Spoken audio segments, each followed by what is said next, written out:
তো আজকে সকাল হয়ে গেছে, তাড়াতাড়ি করে এখন বেরোবো। আজকে সাফারি ওয়ার্ল্ডে যাচ্ছি আমি। একটু লেট হয়ে গেছে, বাট যত তাড়াতাড়ি পৌঁছাতে পারি দেখি ট্রাই করছি। তো আজকের ডেস্টিনেশন হচ্ছে সাফারি ওয়ার্ল্ড। আজকের ওয়েদার কিন্তু খুব ভালো। আমরা এখানে এক্সপেক্ট করেছিলাম যে এখানে প্রচণ্ড বৃষ্টি হবে, ওয়েদার ফোরকাস্ট তাই ছিল, কিন্তু ফর্চুনেটলি সেরকম কোনো ব্যাপার নেই। এখানে প্রচণ্ড ভালো ওয়েদার, রোদ একদম উঠেছে, একদম আকাশ পুরো ব্লু।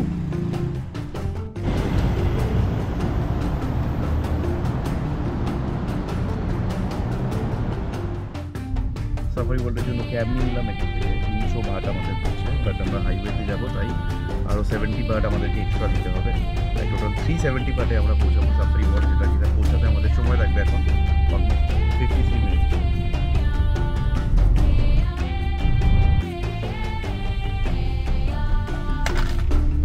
জাস্ট আমরা টোল ক্রস করলাম, 70 বাট এখানে এলো টোলের জন্য। আর এতে কী হবে, এতে যেটা সব থেকে সুবিধা সেটা হচ্ছে কি, নর্মাল যে ট্রাফিক থাকবে সিটিতে সেটা আপনি স্কিপ করতে পারবেন, তাতেই পৌঁছাতে পারবেন। এমনিতেই আমি লেট ছিলাম তাই আমি টোলের রাস্তাটা নিচ্ছি, তার জন্য 70 বাট আমাকে এক্সট্রা পে করতে হচ্ছে, কিন্তু আমি আগেই বলেছি আপনাকে। আমি জাস্ট সাফারি ওয়ার্ল্ডে পৌঁছালাম। দেখতেই পাচ্ছ এটা সাফারি ওয়ার্ল্ডের গেট। তো এখান থেকেই সাফারি ওয়ার্ল্ডের যে বাউন্ডারি সেটা স্টার্ট হয়ে যায়।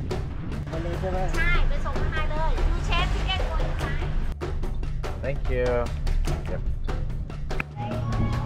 এসে গেছি পৌঁছে গেছি। এখন আমি টিকিটটাকে কনফার্ম করব, আর তারপরে এন্ট্রি কোথা থেকে হবে সেটা দেখে নেবো। আগে যাই টিকিট কনফার্ম করতে। সকাল 9টা থেকে বিকেল 5টা অবধি কিন্তু এই পার্কটা ওপেন থাকে। You will meet the dolphin show in this route.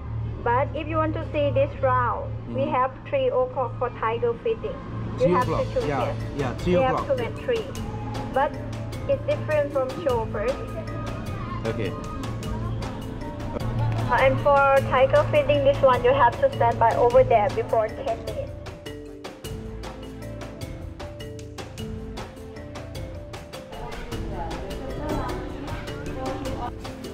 তোমরা যদি সাফারি ওয়ার্ল্ড বা মেরিন পার্কের প্ল্যান নিজেরাই করে থাকো, তাহলে তোমরা দুটো জায়গা থেকে টিকিট কিন্তু নিতে পারো, যেখানে থেকে টিকিট নিলে তোমাদের কিন্তু অনেকটাই সস্তা পড়বে।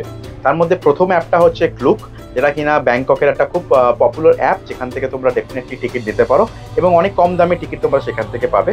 আমি যেটা পার্সোনালি করেছিলাম, আমি কিন্তু আগোডা থেকে টিকিট বুক করেছিলাম, আর আমার টোটাল যে খরচাটা পড়েছিল দুটো পার্ক মিলিয়ে সেটা হলো 2200 টাকা। তো আমার মনে হলো এই ডিলটা একটা দারুণ ডিল আমি পেয়েছি, তাই আমি কিন্তু আগোড়া থেকে টিকিট বুক করেছিলাম। যদিও তোমরা চাইলে কিন্তু গিয়েও টিকিট বুক করতে পারো, কিন্তু সেই ক্ষেত্রে টিকিটের দাম কিন্তু একটু বেশি পড়তে পারে তোমাদের।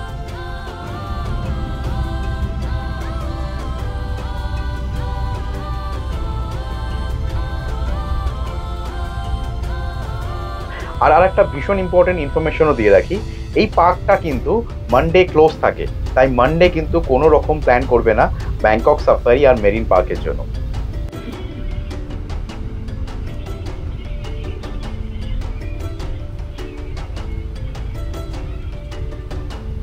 ব্যাংককের যে কার সাফারি বা বাস সাফারি যেটা হয়, সেটা কিন্তু অলমোস্ট 30 মিনিটের একটা সময়ের হয়। এবং এখানের যেটা মজার ব্যাপার সেটা হচ্ছে, তুমি কিন্তু গাড়ির মধ্যে থাকবে এবং বাকি জীব জন্তুরা কিন্তু তোমার চারদিকে ঘোরাফেরা করবে। সত্যি কতটা এক্সাইটিং ভাবো তো।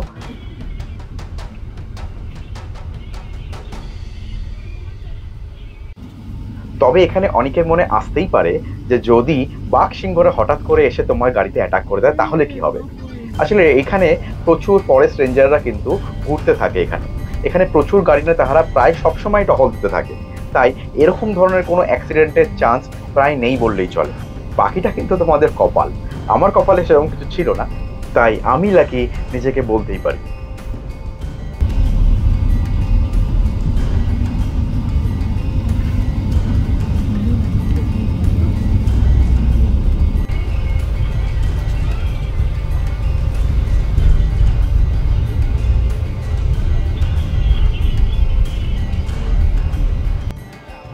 সাফারি পার্ক শেষ হতে না হতেই আমি চলে যাই কিন্তু এবার মেরিন পার্কের দিকে। মেরিন পার্ক জায়গাটা কিন্তু অনেক বড় জায়গা এবং এখানে কিন্তু খাওয়ার থেকে আরম্ভ করে ওয়াশরুম থেকে আরম্ভ করে সমস্ত সুবিধাই তোমরা পাবে। আরেকটা কথা বলে রাখি, এখানে থেকে তোমরা কিন্তু গাইডও নিতে পারো, কারণ কি জায়গাটা এতই বড় এবং এখানে এতগুলোই অ্যাক্টিভিটিস হতে থাকে যে তোমরা যদি টাইম ম্যানেজ না করতে পারো তাহলে কিন্তু অনেক কটা অ্যাক্টিভিটি তোমরা মিস করতে পারো। তো সেই ক্ষেত্রে তোমরা কিন্তু টাকা দিয়ে গাইডও অফ করতে পারো। আমি এখন জিরাফকে ফিড করাতে যাচ্ছি, আর বলে রাখি এটা কিন্তু একটা পেড অ্যাক্টিভিটি এবং এর জন্য তোমাদের কিন্তু খরচা পড়বে 150 ভাট করে।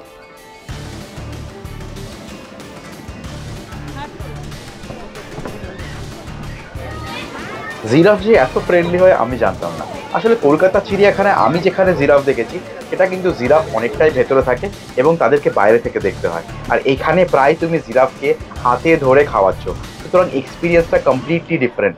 এবং আরেকটা জিনিসও তোমাদেরকে বলে রাখি, জিরাফকে টাচ করলেও কোনো প্রবলেম হয় না। এই জিরাফগুলো কিন্তু একদম অ্যাগ্রেসিভ নয়। আমি জানি না যে কলকাতার জিরাফগুলো অ্যাগ্রেসিভ কিনা, কারণ কি তাদেরকে আমি কখনো টাচ করার সুযোগ পাইনি। তো তোমরা ডেফিনেটলি ব্যাংককে আসলে কিন্তু এই অ্যাক্টিভিটিটা কিন্তু করবেই করবে, এটা তোমাদের খুব ভালো লাগবে।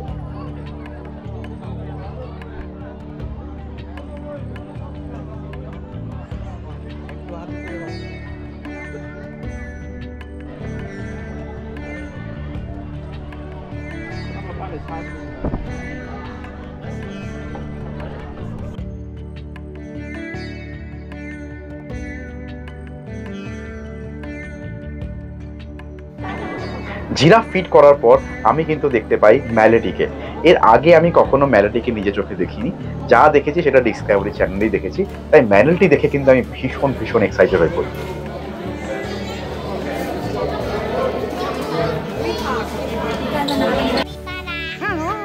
ব্যাংককের মেরিন আর সাফারি পার্ক কিন্তু দুটো ভাগে বিভক্ত। যেরকম শুনে বুঝতেই পারছো, মেরিন পার্কে তোমরা পাবে হচ্ছে বিভিন্ন ধরনের অ্যানিমালস, অ্যাকোয়াটিক অ্যানিমালস এবং বিভিন্ন অ্যাক্টিভিটিস, শোজ যেগুলোকে আমরা বলে থাকি, সেই শোজগুলো কিন্তু তোমরা ওখানে পাবে।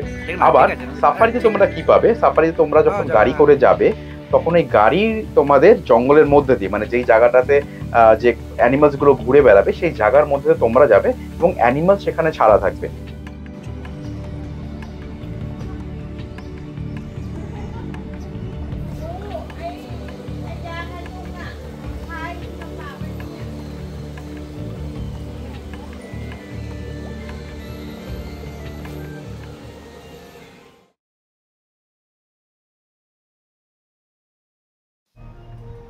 আজকের দিনের সব থেকে বেস্ট অ্যাক্টিভিটিতে এখন আমি যাব, মানে আমি টাইগারকে নিজে হাতে ফিড করাবো। আগেই বলে রাখি, টাইগার ফিড করানো কিন্তু একটা পেড অ্যাক্টিভিটির মধ্যে পড়ে এবং 1200 ভাট করে পার পার্সন তোমাদেরকে পে করতে হবে তার জন্য।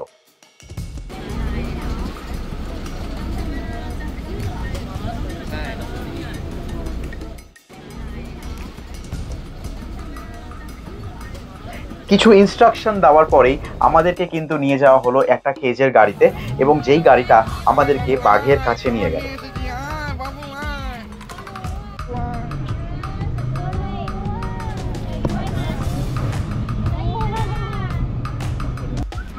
বাঘেরা যে এত কিউট ভাবে চিকেন খেতে পারে আমি কখনো ভাবতে পারিনি।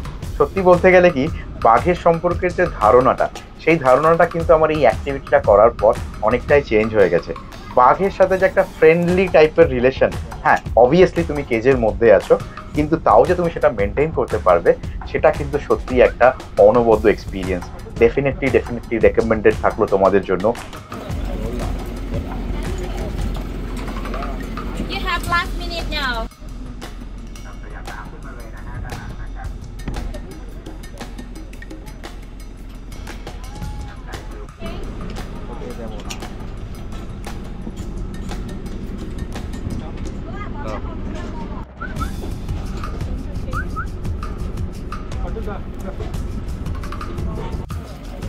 তিরিশ মিনিট ধরে বাঘেদেরকে ফিড করানোর পর আমি চলে গেলাম আমার next ডেস্টিনেশনে। Bye, Babua. Bye, Babua.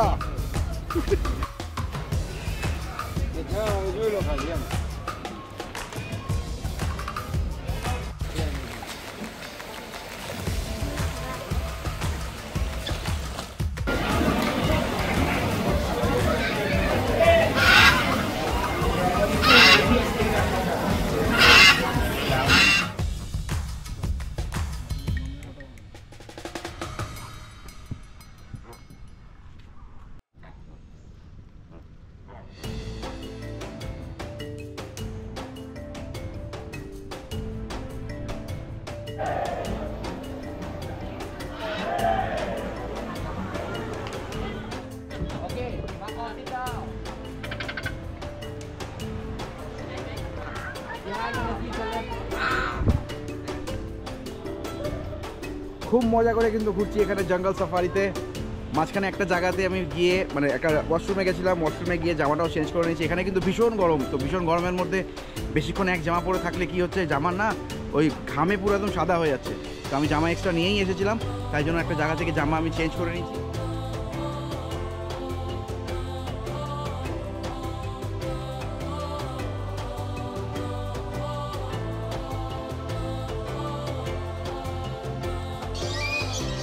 এরপর আমি চলে গেছিলাম পাখিদেরকে ফিড করাতে, এবং পাখিও কিন্তু একটা পেইড অ্যাক্টিভিটির মধ্যেই পড়ে। তো এই অ্যাক্টিভিটিটা করতে তোমাদের কিন্তু 150 ভাট করেই লাগবে।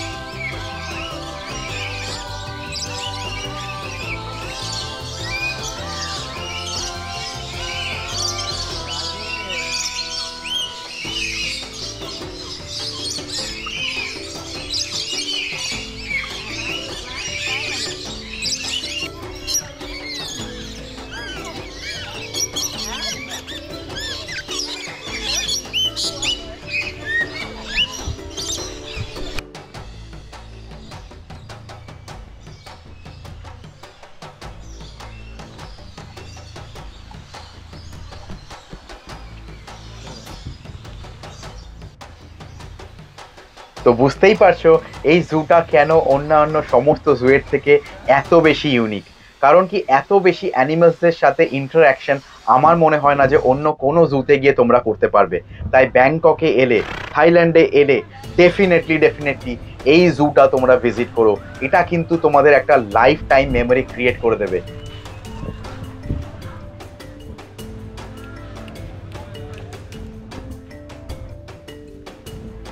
এই জুটা একটা এমনই জায়গা যেখানে আমাদের সঙ্গে অ্যানিমেলসের একটা সুন্দর ফ্রেন্ডলি রিলেশন তৈরি করা হয়।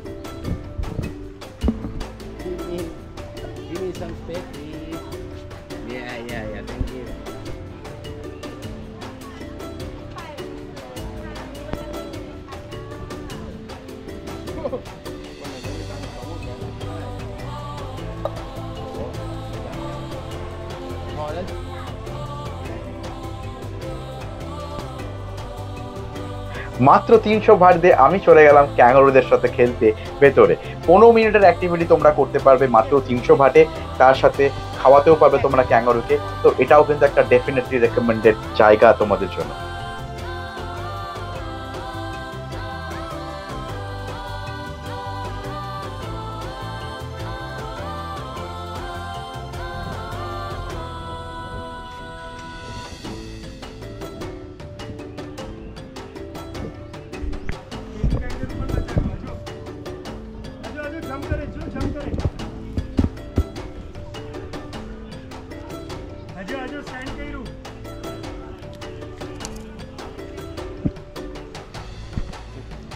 મિક્સ કરું તે તમને બંનેને Would you like to finish ค่ะ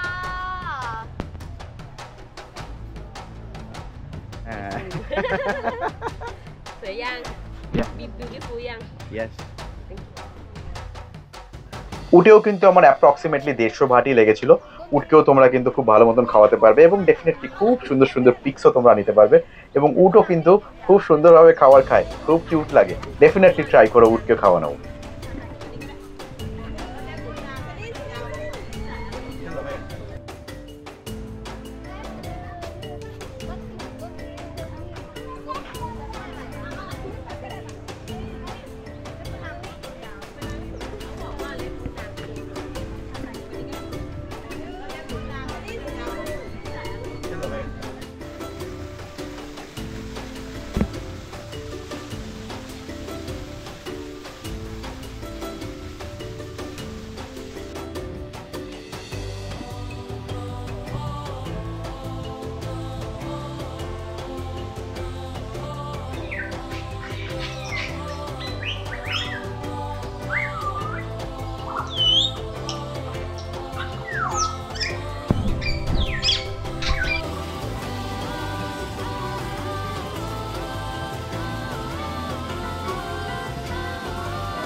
এই জুতে 3 থেকে 4টা ফ্রি শো হয়ে থাকে। তার মধ্যে একটা ওরাঙ্গোটাং শো হয়, একটা এলিফ্যান্ট শো হয়, একটা ডলফিন শো হয়, একটা কাউবয় শো হয়। এই শোগুলো কিন্তু তোমাদের দেখা উচিত। আধা ঘন্টা করে এই শোগুলো হয় এবং প্রত্যেকটা টাইম কিন্তু মোটামুটি 15 মিনিট 20 মিনিটের ডিফারেন্সে একটা শোয়ের থেকে হয়। তো ডেফিনেটলি একটার পর একটা শো তোমরা কিন্তু জুতে গিয়েই দেখতে শুরু করে দিও, কারণ বাকি অ্যাক্টিভিটিসগুলোর জন্যও কিন্তু তোমাদেরকে টাইম রাখতে হবে।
งานของคุณคือนำมันกลับหรือทำลายมันซะน่าสนุกดีมีข้อมูลเพิ่มเติมเธอคือซันนี่ดีไรผู้ขาของมาโก้แต่ตอนนี้เขา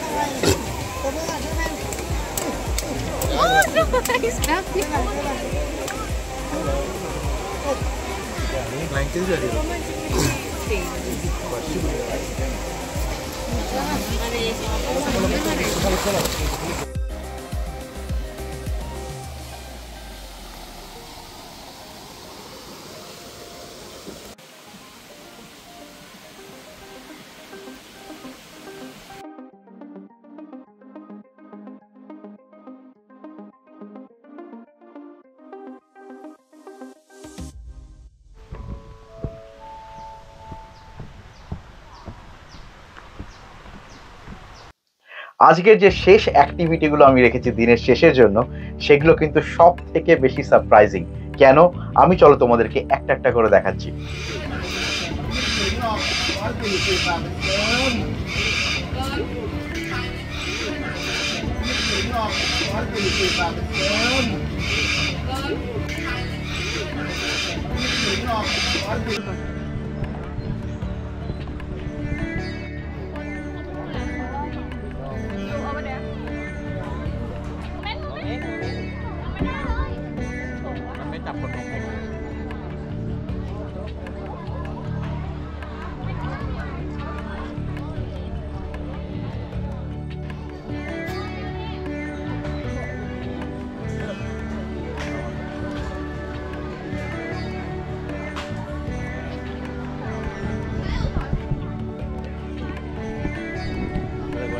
তো কেমন লাগলো তোমাদের এই লাস্টের অ্যাক্টিভিটিসগুলো? আর বলে রাখি একটা কথা, যে এই প্রত্যেকটা অ্যাক্টিভিটিস করতে কিন্তু তোমাদের 500 ভাট করে পার হেড লাগবে, এবং এখানে কিন্তু তোমরা খুব বেশি হলে 1 থেকে 2 মিনিটই সময় পাবে। তাই ডেফিনেটলি নিজেদের ক্যামেরা আর মেমোরি ক্রিয়েট করার জন্য নিজেদের মনকে ওপেন রেখো।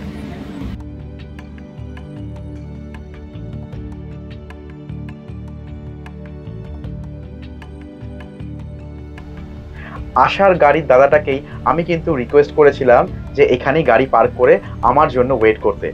আসার সময় আমি 370 ভাটে এসেছিলাম, আর আমি এখানে টোটাল অ্যাক্টিভিটিসগুলো কমপ্লিট করতে মোটামুটি 3 থেকে 4 ঘন্টা আমার সময় লেগেছে।